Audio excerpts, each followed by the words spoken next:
akkam jirtan daawwattoota Hegeree miidiyaa baga nagaan jiraatanii har'aan tana gaafiif deebii weellisaa Oromoo beekamaa Kadir Said wajjiidhaan gochuudhaaf qophoofnee jirra.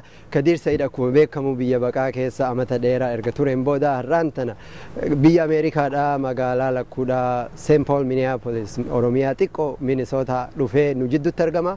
Gaafiif deebii har'aan tana karaa Hegeree miidiyaa isiniif dhiyaatu tanarraa seenaa Kadir Said akkasumatti seenaa artii Oromoodhaa gara artiitti maal isa akka fidee gumaachi inni artii Oromoo akka guddattu agarraatti godhe maal akka fakkaatu gara fuulduraattis artii Oromoo afaan Oromoo guddisuudhaaf sagantaa fi yaada akkamii akka qabu irraa hubachuudhaaf jiraanna.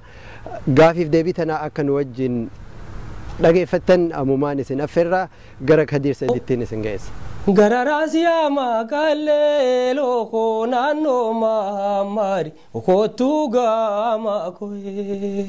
Gara raasiyaa maqaalee lookoo naannoo maamari kootu gaama koye.